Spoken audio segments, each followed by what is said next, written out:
If you guys are joining me, go ahead and tap up on the screen. Let me know that you are there.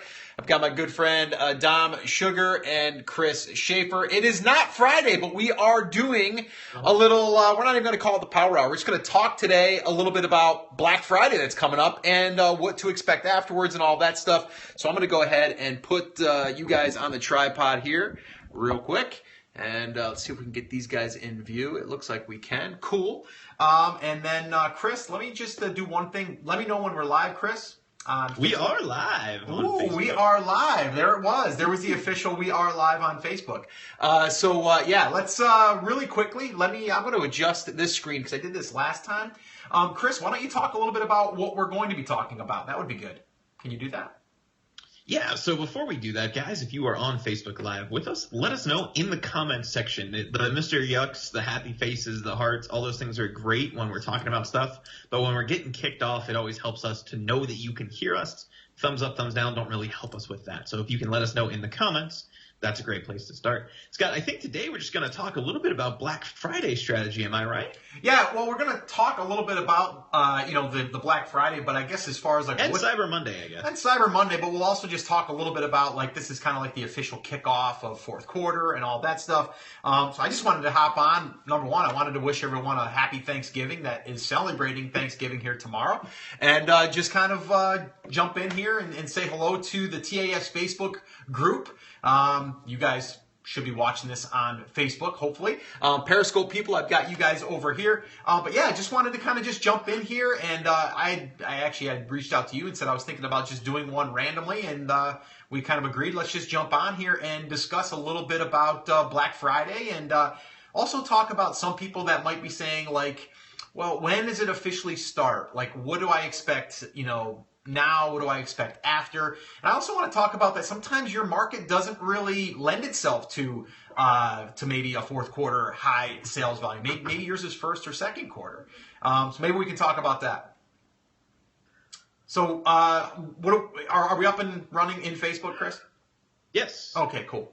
All right, so let's get rocking and rolling. Let me ask you, Chris, what's your what's your take on Black Friday? Everyone gets excited about this big day. I mean, shoppers do, of course, but what are you seeing from either new sellers or even sellers that this might be their first year? And maybe we could talk a little bit about what they should be preparing for. Well, you should have been already preparing, but like what do you think as far as like moving forward after today or tomorrow, or Black Friday, what they should be doing?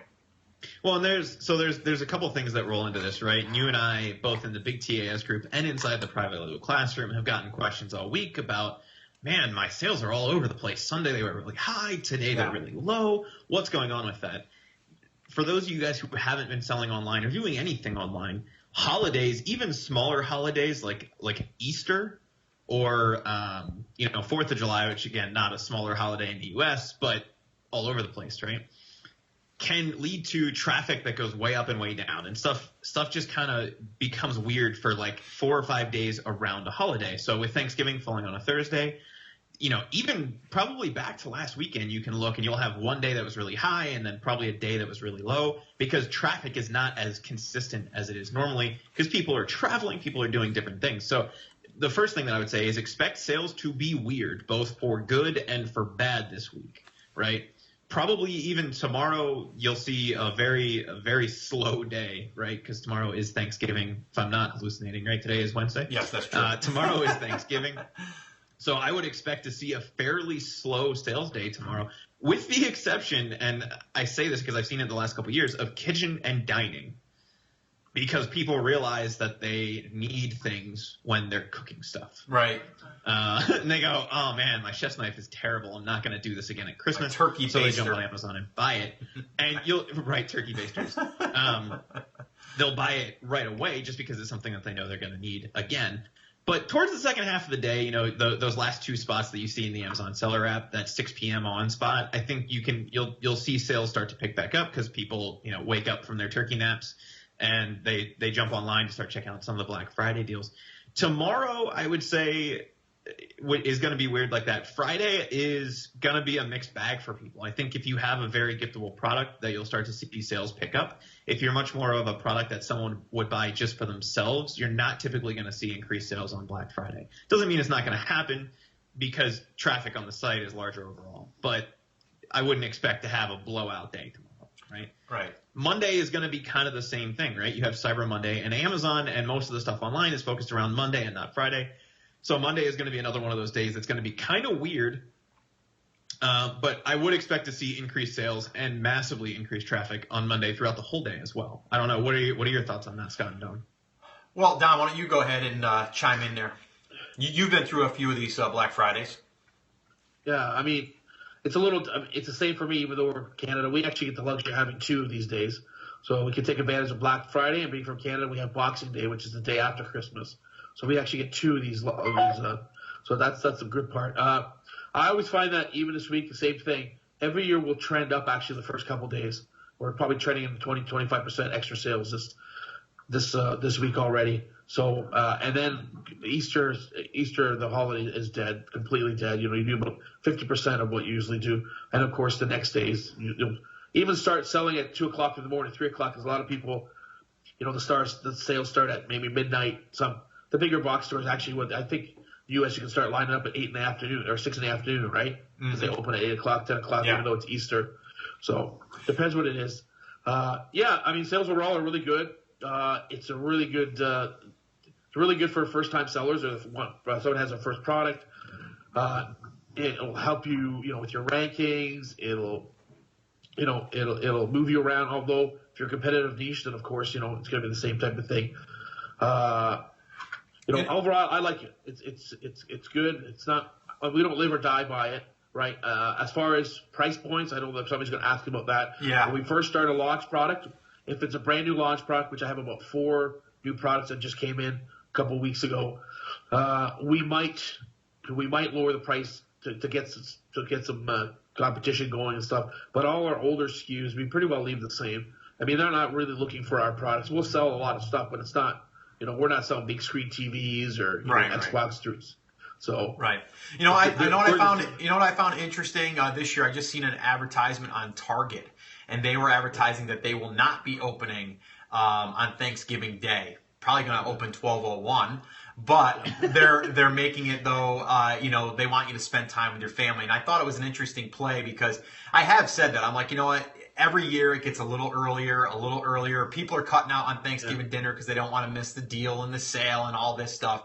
And, that kind of annoyed me because, Thanksgiving is supposed to be that day that you can actually, spend time with your family. But I thought it was interesting that they put that little spin on that, we're going to be the family-orientated company. And, I don't know when their doors open. I'm going to assume it's going to be 12:01. AM, but a lot of them were opening and still are at 6 o'clock or so I think again a lot of people they bank on this day. That's what really I think I want to let people know that you don't want to bank on that day. Like to me that's a bonus day, right? But if you're banking, it's the old retail mindset I think that really makes people bank on this day because that's the whole thing of Black Friday, right? If you're not, that's when your business had to be in the black, right? And so that's where all of the sales and and stuff came from was basically that was when your business was going to make profit for the year. Everything after that was gravy because you were moving into the holiday season, and we don't have to operate that way online. So no, I understand where you're going with that. So rock on. I mean, we look at it, especially if it's your first or second product. We look at it. This is how we termed it. That's your 15 minutes of fame. Right. You're going to get your fame, and then the next day you're going to go back to being yourself again, or 2 days. Sometimes you get 2 days out of it, and then with Cyber Monday a little bit, and then you're going to go back. But it's going to help you definitely, in the fourth quarter and in the end through Christmas and January. It's going to help you rank better, and then it's going to validate your product again, which I always say that's what it is. It's going to help validate. If you just launched your product last week, well, I don't think it's going to help very much. But if you're already 2 months into it, you've got some PPC going, and you're ranking for some awards, you'll have a pretty good day. Let's talk about that real quick though. Let's talk about the pay per click.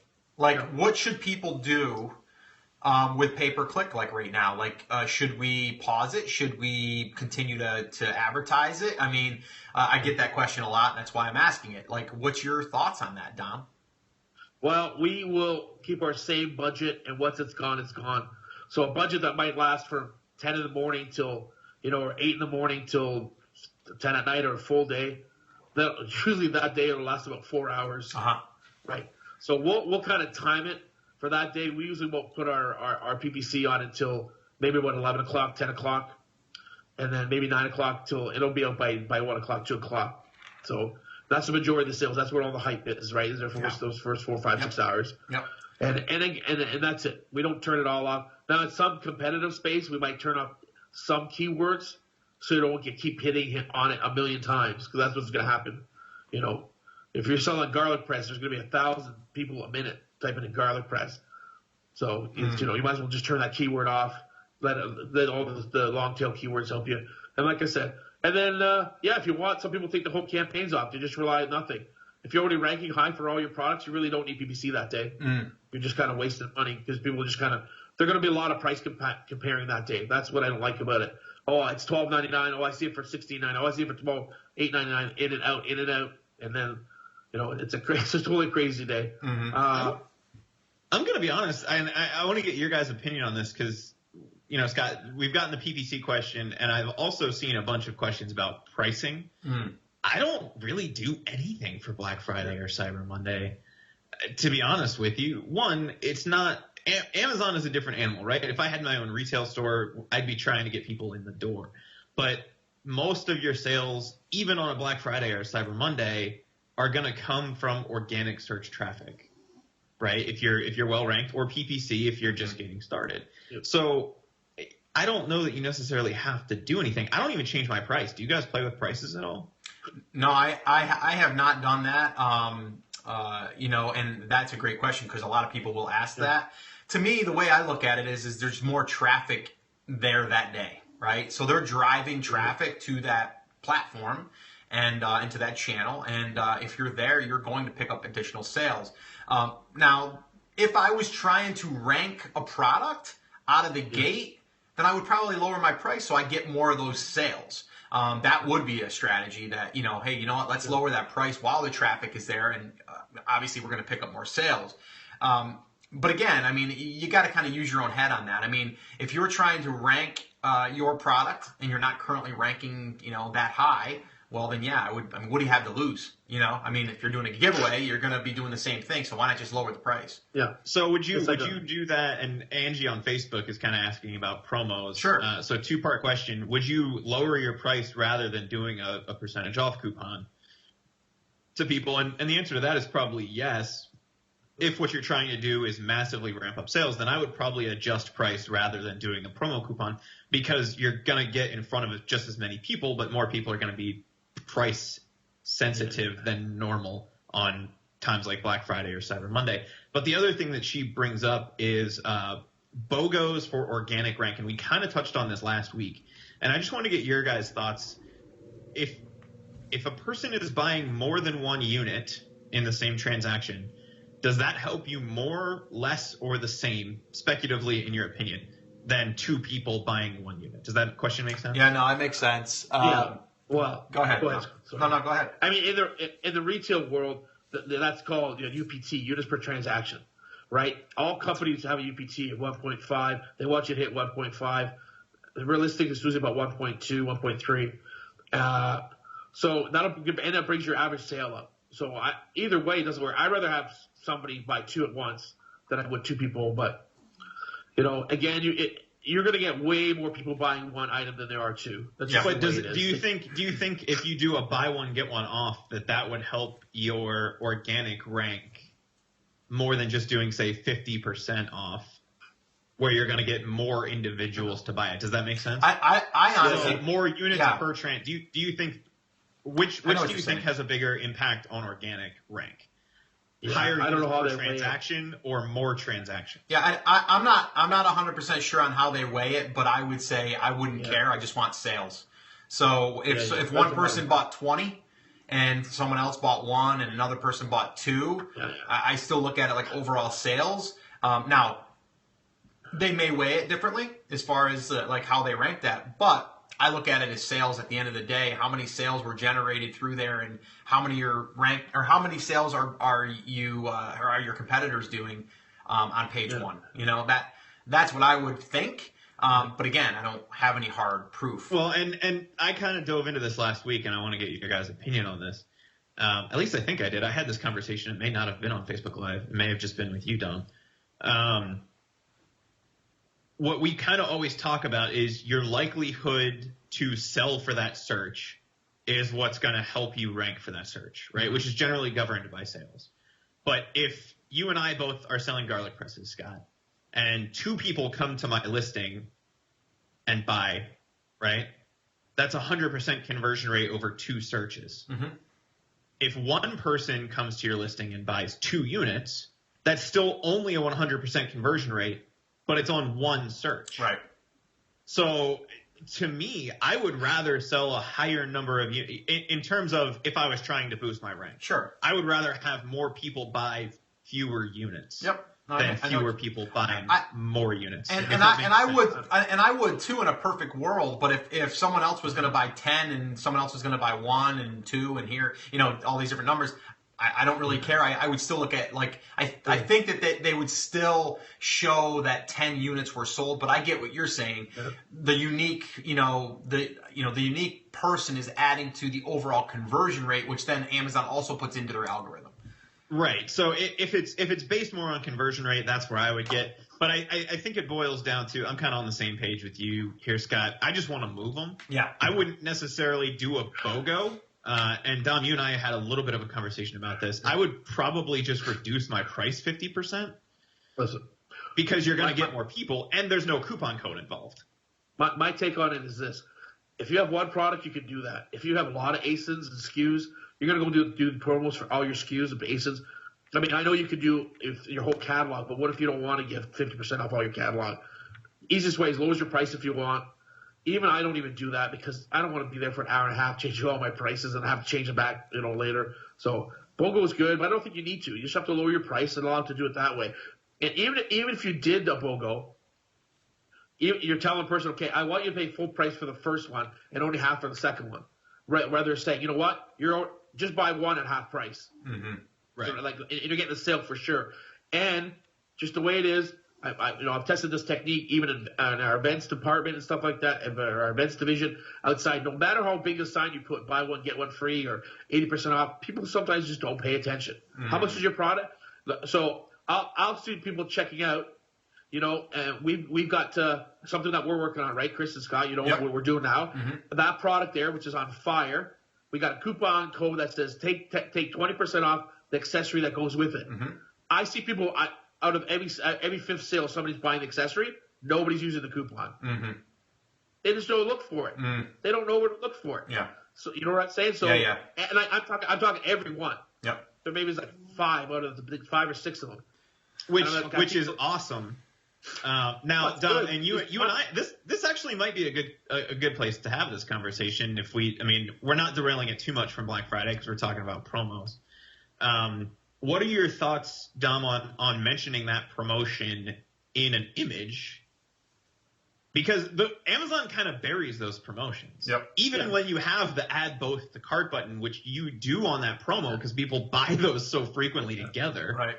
That Amazon went, oh, this is a no-brainer. Here's the add to cart button, right?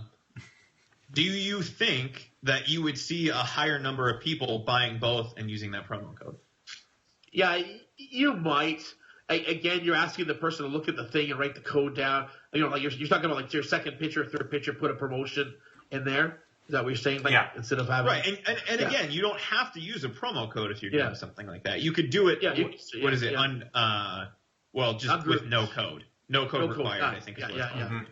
Mm-hmm. You could do that. Again, I don't know.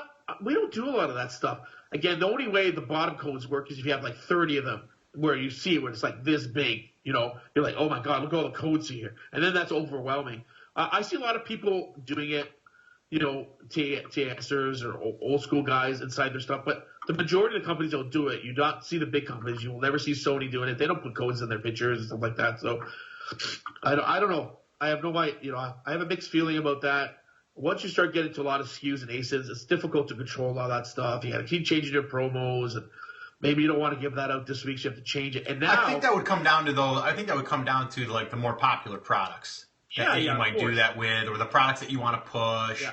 It's not going to happen across all the SKUs, of course. But the big thing now is, and I saw a couple of people talking about it. I saw the John Matheson talking about it, and Jarrett and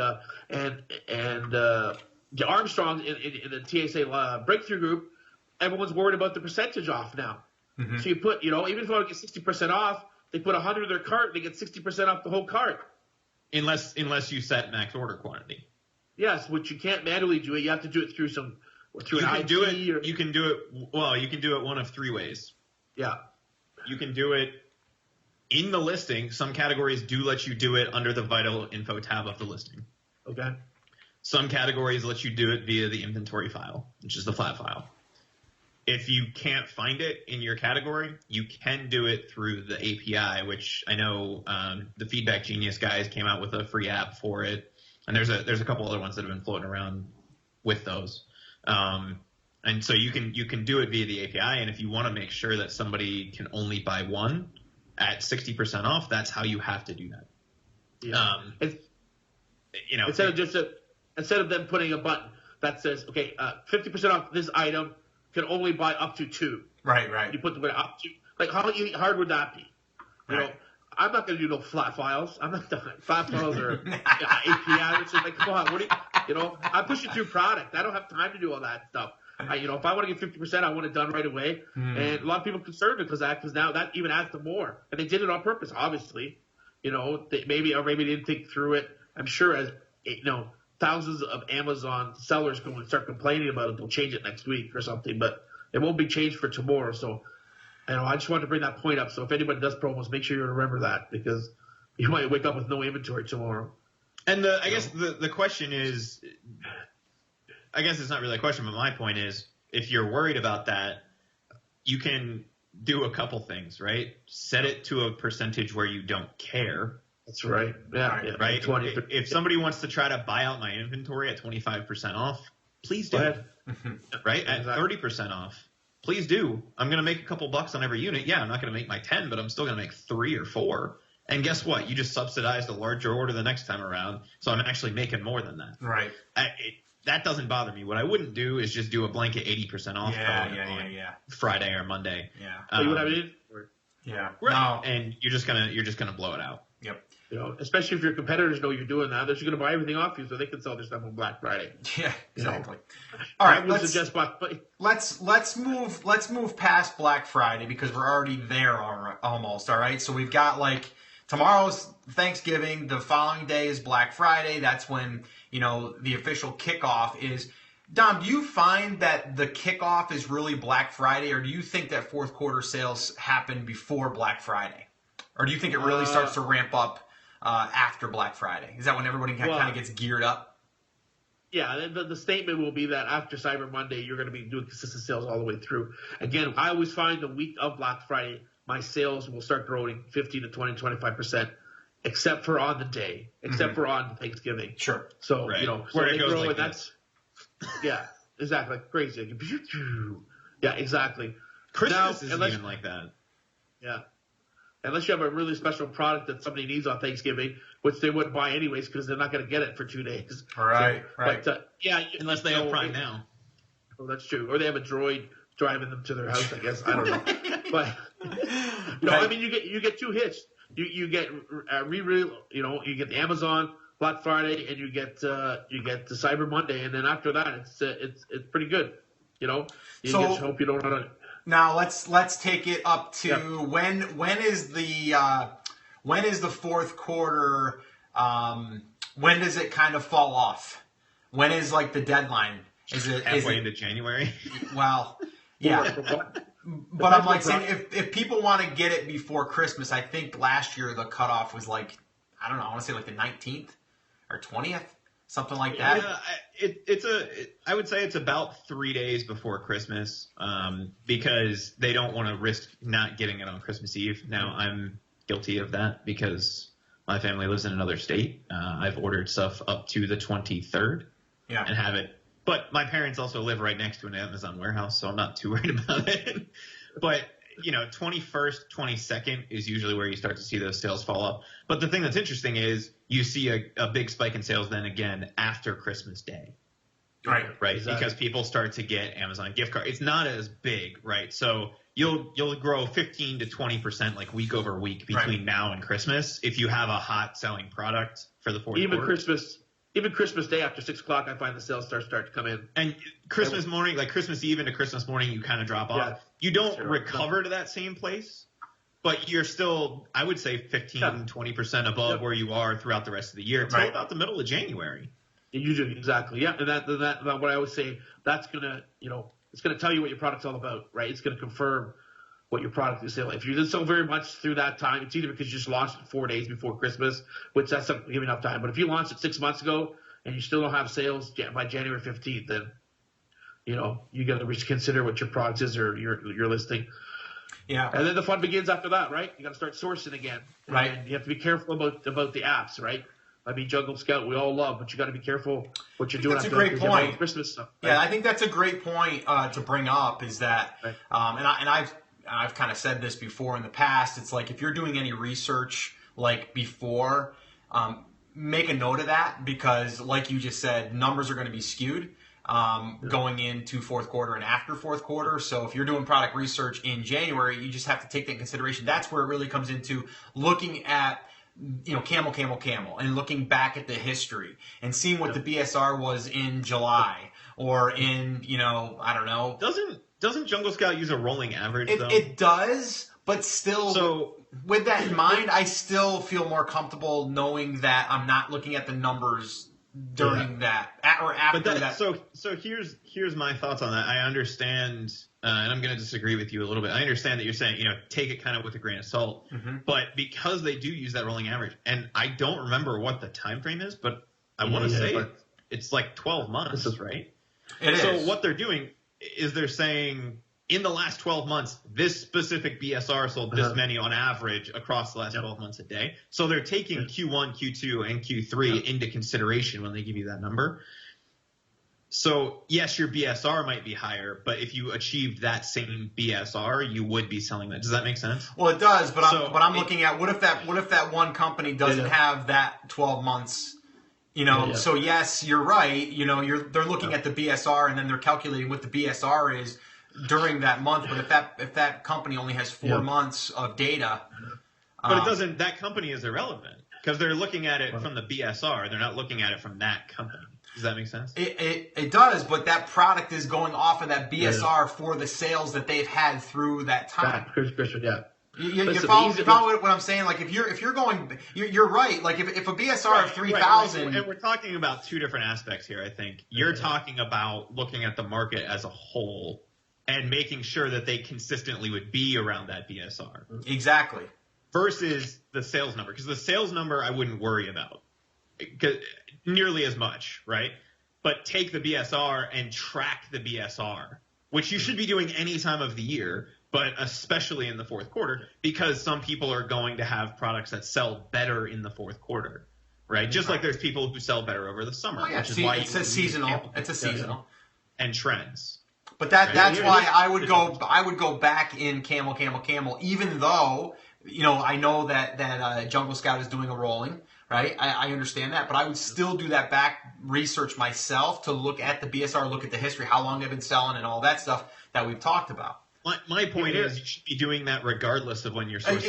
Exactly. So because in the summer, more people buy watermelon slicers than they do right now, right? So if you were looking at, please don't sell watermelon slicers. Please don't. If you were looking at a watermelon slicer right now, you'd go, oh, well, I wouldn't want to sell that. But in July, the numbers might look really good. Exactly. Again, do not sell watermelon slicers. Right. What I was going to say is I proved that to our team and for the Jungle Scout. I mean, I'm just going to use them as generic. I have 5-6 products that we're going to source in January, February from December, and I knew let's just leave them because I wasn't sure how well they would sell. And I still have them in my Jungle Scout, and I went back to them about 3 weeks ago. They used to sell 35 to 40 a day, and all of them are selling 3 to 8 now a day.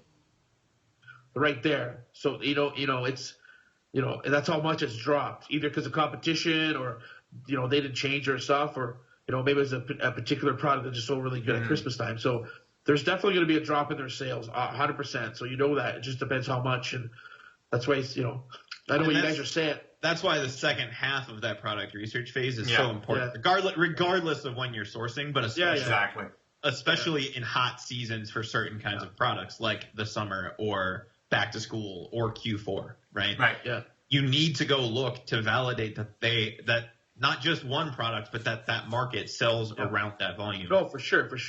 Because all Jungle Scout is giving you is what if you were at that VSR every day, here's what you would sell. Yeah. So you need to make sure that you would be at that VSR every day. Like we were looking at with something called the girlfriend or boyfriend pillow, right? If you Google that on Amazon, you'll see it. They were doing 35 to 40 a day, sometimes 50 a day, and now they're doing 5, 6 a day because it's a novelty Christmas present, right? And then so we're like, we'll source that. That's good. They're cheap to buy, but but we also validate our products other ways too. We'll look before Christmas and then give it some time in January to fit out a little bit. Yeah, no, I think that's smart, and I think I guess what I want people to understand is that Black Friday's coming, people are all excited. You're gonna see a sales spike, and then fourth quarter for most sellers will probably see an increase, but understand that after that all kind of settles down, that's really what I like to focus on. Like, I like to see where the consistency is over the long haul. The other point I wanted to highlight, which we have, is, that these numbers are going to be, a little different now than they are going to be throughout the entire year. So don't just look, and again, yes, Jungle Scout does a lot of that research for us, but do your research. Like, go back and don't just rely on the one tool. Rely on doing those different checkpoints that we talk about, the camel. Going back, and looking at Jungle Google Scout Trends. is a snapshot in time. Yes. You need a full picture of everything. And that's just, again, I just want people to understand that. I also want people to understand that, this is what everyone kind of hears about, like fourth quarter. And Don, you've said people in retail arb, they've basically built their whole business around fourth quarter, and then they just make their $300,000 in then, and then they're out, and then the rest of the year they just keep stockpiling for fourth quarter. That's all they do. So it can work. But it's, again, you're banking on that one pocket. So I just wanted to come on here and just kind of bring that up. It's also essential that I think that you can't just stay put on your one product, whether it's doing good or bad. Yeah. You have to move on to second, third, fourth product, right? So you have that after Christmas rush, you still have those other products instead of relying on one. And how we're doing the open brand. Yep. We've situated our products. Basically, we have products for every month. Yep. Right. So we have. So if once Christmas is done, January, what's the hot stuff for January? Everyone knows that. We'll do that. Yep. Okay. What's February? Oh, we know that. What happens in March? Where does everyone go for March? We're ready for that. Yep. What's September? Back to school. So every month we have products that's ready. So we kind of, you like you always say, I'm the trend guy. Yep. I know what trends are going to be, and we forecast for that. Yep. Yep. No, it works. It definitely works. And, again, I think that, looking at having, and it's funny, I did a Periscope yesterday, was it? I think it was. And I talked about the interview that I did with the couple that, they're doing an open brand in a sense, and they're having success with it. They're going right to AliExpress, and Dom, you've talked about that. It's kind of like retail arb is kind of like your AliExpress wholesale can kind of be like a retail arb in a sense, where you put a product up there, 100 of them, and you see what happens. You go after the low competition and all that stuff. And that's something that we're working on together. And, it's where you have an open brand, and just so people understand, the open brand is really there to allow you to test certain markets and then see what actually grabs. And then from there, you can focus a little bit more on, which I think it's kind of exciting anyway, to kind of see different markets and how they work and how they evolve and all that stuff. So, so Chris, do we have any questions in Facebook Live? We haven't really addressed any questions. Periscope, we still got a bunch of people on there. We do, and Facebook Live, if you have questions, ask them. I think we're How long do you want to stay on and dive through some Q&A? Let's stay on for about another 10 minutes, and then we'll cut it. And we're going to try to be back on Friday at our original time at 1 o'clock. So we'll be on at Black Friday. We'll be probably maybe in a Walmart store or something. And we might be in a Walmart. Yeah. Maybe we'll be in a shopping cart. We'll be in 3 different Walmarts in the same section of 3 different Walmarts, standing in front of the same display. So you won't know honestly, I'm not going to be in a store. Good idea. I'm not going anywhere near I don't go to stores on Black Friday. I literally I think I'm playing flag football actually on Sunday. So or not Sunday, Friday. I'll be in the warehouse. Yeah. So no holiday for me. All right. I do have a question here, Scott, from Luke. He says, do you guys have shipments, every single shipment checked before making your final payment? And he's referencing a post that was in TAS yesterday about a guy that ran into some issues, I guess, when his supplier used less than stellar glue. Mm-hmm. Do you recommend having every shipment inspected? Well, yes, and I do. That doesn't mean that I've done it every time. So here's what I'm going to say. I have not done it every time. I've been lucky in a sense that I haven't had any major issues. I did have one issue with a bag that was sealed on the edges, and that seal was coming loose, and then parts were dropping out. So that was an issue. That wasn't fun. But if you're going to be, even if you're going to do a reorder, I think it's a wise decision to use a third-party inspection company. We've talked about Top Win inspections, and the more recent one that I've been hearing really good things about, and it's actually someone that I interviewed. They work for the company, but I'm also going to be interviewing the owner, and that's Guided Imports. And they do everything from start to finish. They'll actually go out and find you your suppliers. They'll go into the factories. They'll do all the pre-interview stuff. They'll do everything for you. Obviously, you're going to pay them a price to do that, but they also do the inspections. And from what I'm gathering, they're actually a little bit less expensive, and they do as good a job as Top Win. So you got a couple choices there. I'd reach out and see who you feel more comfortable with. But I would say for $300, probably worth the investment to have it inspected before you ship a ton in. Now, if you're doing AliExpress or something and you're doing 100 units, just go ahead and probably buy them and ship them in and see what happens. But if you're spending $3,000 to $5,000 or more, that's the $300 is worth it. 100%. 100%. Yeah. Yeah, we have. We do a 3-tier system. One to make sure the factory's there to get it audited. That's what we do. Make sure there's not a bunch of 6-year-old kids in there making stuff for us. And then know that if we're going to do something in metal, that they're a metal factory. They're not doing other stuff, bamboo or whatever. Right. 2, we'll do it near the end of the run. So they'll go through all the stuff, find all the mistakes. And then I'll do a third one, which is making sure everything goes on the truck nicely, properly, not over full, not jammed. And also to get the serial key, because every container they lock with a zip tie serial key. So I can take a picture of that serial key, send it back to us so we know if it's cut or, something like that we have insurance that was our box there. So sure. We do it 3 times. You know what? And for the $900, it's a lot of money. I wouldn't suggest it on your first thing, but as you grow, those are just things you have to write off. You have to have it to protect when you're sending containers over. If you even have 10% of that, you're throwing away 1,000 pieces. Yeah. There's your profit right there, right? Mm-hmm, So you have to be very careful. That's a good point. It's a good point. All right, Chris, got any other ones there? I think we answered the rest of them as we were going through here. So, guys, if you have any other ones, let us know. Yeah, I see Jamie's in the house, though. He's still on with us. So Jamie Vi. Nice. I just sent him an email today. Did you get the email, Chris? I did, sent you? and Okay, I'm cool. laughing. Okay, yeah. I'm laughing very hard. Yeah, that was funny. Where's Danny? He's being disciplined. Danny's on Periscope, or at least he was. Okay, I did have one quick question that I know came up. And I want to address it here. We'll probably address it again on Friday again because I think it's important. And that basically is if you're going to be doing a lightning deal, okay, should we adjust the price? For the deal itself or of the listing? Yeah, well, of the listing, but more importantly, if you have a lightning deal, this is the way I took it. If you have a lightning deal and it's scheduled, would you touch the price? No. Can't do it. Turns it all off. Okay. Remember, we talked about that. I know. I'm just. just me. Hey, I'm playing the listener here. I'm playing the listener. Yeah. That was the question that was asked, so I figured okay. I'd let you guys take that one. All right. The answer is unequivocally no. No, do not. It depends. The minute that you get that lightning deal, there's two things you want to do. There's two things. Do not touch the price and make sure you have enough inventory. Yeah. Yep. That just happened to me. That just happened to me. Not happy about it, but it did just happen to me. I had a lightning deal set up. It was set for 140 units, and we ended up selling more of that than I anticipated, and we went below that threshold. That basically I had like 2 days to get more inventory in. I couldn't do it, so all of a sudden that lightning deal is gone, and that was a lightning deal that would have been free. It wasn't even a $300 fee at that time, so that kind of sucked.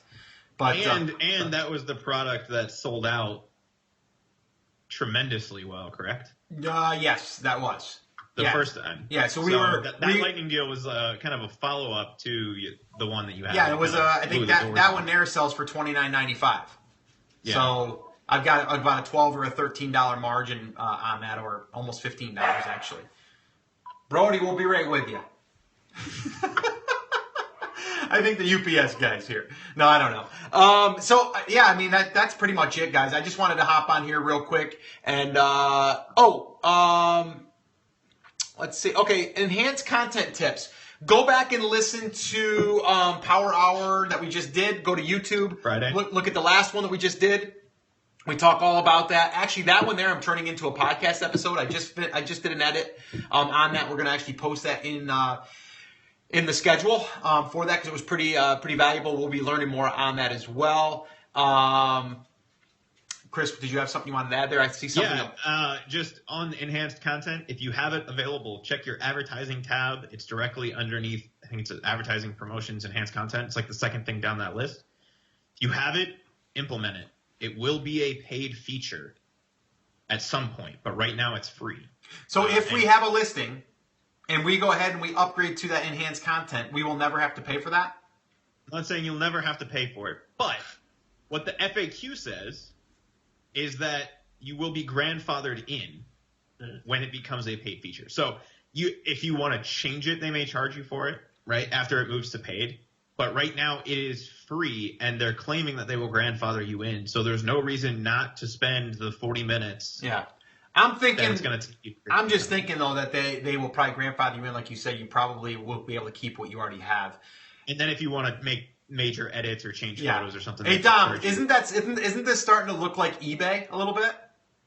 Where they have the different where they have the different templates that you can have and you can have different layouts and stuff like that. It reminded me of eBay when I seen all of the different options. I'm like, okay, it's kind of like they're doing what eBay did like 15 years ago. They're really how to set up your store listing. eBay style. Yeah. It's exactly the same. Yeah. So that you have to be invited to, right? It's a beta, correct? But no, it's showing up in it's either showing up in your promotions thing or not. You have to be brand registered. This is according to the FAQ. You have to be brand registered, and if you are brand registered in a given account, it may not have rolled out to you yet, but they're rolling it through the brand registered accounts. Hey Dom, on the open brand that we're working on, does that have the enhanced content yet? I don't know. I'm looking it's just under advertising. Isn't that where you have to look, or where do you? Yeah, I believe it's under the advertising tab, right, Chris? It wasn't there, Dom, when you and I looked on Monday, but it may be there now. Well, Bill just let us know in the chat that he was told by the captive team, I'm not sure what that means, that the enhanced listing should be rolled out to everyone who's brand registered by Monday. Well, I was gonna say I logged into one of the brands that we're working with, and it wasn't there, and then I logged back in maybe the next day, and it was there. So it is. I think it's just it's sporadically happening. So if it's there, I would definitely take advantage of it while you can. It's going to be kind of like the lightning deal. I think they're going to roll it out for free, and then all of a sudden they're gonna add a fee to it. So I mean, Amazon's all about making money, right? So yeah, I have it on. I didn't even notice. I have it on two of our accounts have it, but not the open brand one yet. Okay. So we'll take care of that now. Yeah, that's all right. Something else to do. We'll take 35 a day. It's okay. It doesn't matter. That listing will sell no matter what. Well, you have a review sequence on that listing now too, right? That's right. Yeah, that's right. Little side joke. If you didn't listen to the one on Friday, you'll have to go back and listen. Little side note. Melissa Armstrong said if you don't have it, call Seller Central and ask. After they submitted a ticket, they were approved pretty quickly. So cool. Melissa Armstrong and Keith. Lance and Neil Armstrong. Happy Thanksgiving. Yeah. So I think that's it. I mean, See ya. we went a little longer than I expected. I thought maybe just a 15-20 minute, but that never happens, right, when we talk. But hey, why not? No, this has been fun. Dom, I know that you're battling a little bit of a back issue, so I wish you well, my friend. And you're battling a cold, and you're just beat up like crazy over there. So we're gonna try to get you back in the ring, man. It's just it's like a UFC fight, man. You're just getting hit, you're getting knocked down, you're getting elbowed in the face. I mean, come on, you know. Did we just throw out Chumbawamba? We're gonna push through it now. But he gets up again. Yeah. Dang, man. That's what it is. So anyway, that's pretty much going to wrap it up. Let's wrap this up. Facebook, want to say Facebook Live or TASers that are watching this inside. Just want to say happy Thanksgiving for all the ones that are celebrating it. And hey, let's have a piece of turkey together tomorrow. What do you say? That'd be pretty awesome.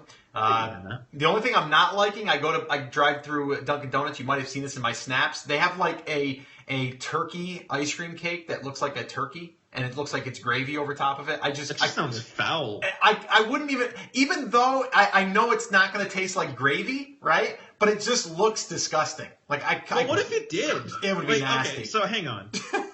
Which is worse, having it taste like turkey and gravy and be ice cream, or having it look like turkey and gravy but taste like vanilla and chocolate? I think it would be better that way. I think it would be better if it tasted like a caramel. Honestly, I do. If it tasted like gravy and it was cold and that'd be nasty. I think that would be nasty. We drove by there today with my daughter, and she's like, "Dad, there it is again. There's that disgusting turkey cake thing." It looks nasty. I don't know who in their marketing department got paid to create that thing. I don't know. Right? Like, who was like, you know what's a good idea? Frozen turkey-shaped stuff. Yeah.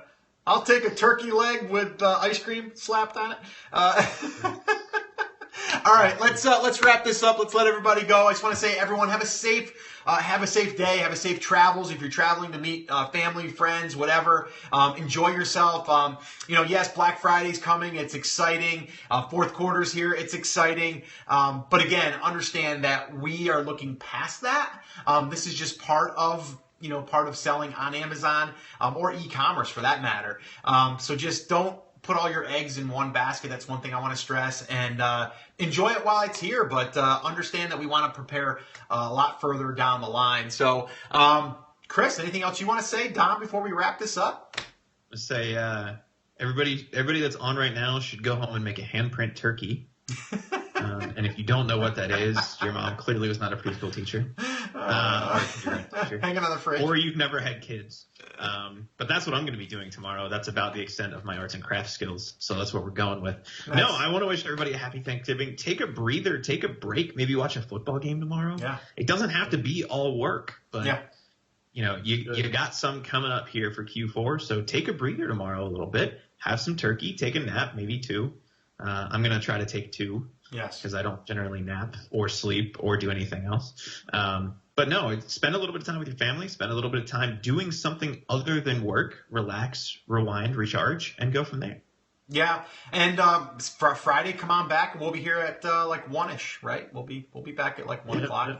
So hopefully we'll be back at 1 o'clock. That's a Friday. I hope my flag football doesn't interfere with that. We might have to push the time slot. I don't know. I got to figure out when I'm playing flag football. Hopefully I won't get hurt. I think Power Hour is more important. I think what we should do, we need to get you. Do they have like headband selfie sticks? They may. Like for like a GoPro, but it would like hang the camera. Oh, that'd be good, wouldn't it? Wouldn't that be good? We could do like a helmet cam Facebook Live. Well, hey, let me tell you guys a quick little story though before we go. And if everyone else wants to leave, you guys can leave. But I'm just going to tell this quick little funny story, and I'll show you guys the aftermath of what had happened here. I went to lunch with my wife maybe, I don't know, 5-6 days ago, and we were going to schedule to do some pictures, some individual pictures of me so I could post it in the group. And I'm going to do some every 3-4 days, I'm going to post something in there to kind of really get people energized and going, right? So I said, what would be a really good one is kind of I could jump up in the air and you can capture that. And then we can put a really cool thing about what you're celebrating, today, or what's a big win today or something. So I go, oh, that's a perfect place over there. There's these steps that go up, maybe 4 or 5 steps. So I go up there and I get ready and I take off. I get in the air and I get that like this. And then when I landed, I freaking lost my footing and I started falling. And I literally almost had a tuck and roll. And she's got it all because she did a blast. And you see this all in these little individual films, these little pictures of me actually going to the ground, bracing myself, and almost friggin' going on my back. So it's hysterical. I think you're getting a flip book for Christmas. It should be a flip book. It would be perfect. It was perfect, and then all of a sudden I landed, and then I had to almost tuck and roll. So it was pretty funny. But all right, that's pretty much going to wrap it up. Dom, get better, man. I need you back 100%. Yeah, I know you're there, but man, you're all jacked up on some medicine you got going here to loosen everything up, and I don't know, man. We got to get you back. I might have to take it off tomorrow too. I might have to take the Thanksgiving off tomorrow. Yeah. Right. Yeah. Adopted American citizen. You might have to. Have some turkey tomorrow, man. Right. Yeah. All right, guys. That's it. That's going to wrap it up. Chris, you want to go ahead and shut down the Facebook Live? Facebook Live. We'll see you guys. Take care of Facebook. Have a great Thanksgiving. Yeah, have a great Thanksgiving. And Periscope, we'll go ahead and get you guys shut down here in a second. As soon as Chris tells me that we are off. Just waiting for it to go, man. Just waiting for it to go. Looks like we're good. So we're good? All right, let's go. All right, guys, that's it. That is going to wrap it up. Dom Sugar, say anything to Periscope? Yeah. Take care of Periscope, sorry. Dude. Happy holidays. Happy Thanksgiving, Danny, and our good buddy Bill. Yeah, Bill's back on now. He jumped over to Periscope because we ended the Facebook. So, Bill, have a happy Thanksgiving to you, brother, and everyone else that's still watching or watching the replay. Guys, take care, and we'll see you guys soon. We'll be back on Friday afternoon. And what's today? Today is Wednesday. There was a podcast today, so go check out the podcast if you haven't done so. Happy birthday to you again, Dan, as well. Oh, yeah, Danny Brewer. We got to wish him a happy birthday. That was yesterday, right? Yeah. He's 13, right? Yeah, I think he's 13 and a half now. All right, guys, we'll see you. Peace. Love you. Take care. Take action. Take care, guys. Happy Thanksgiving.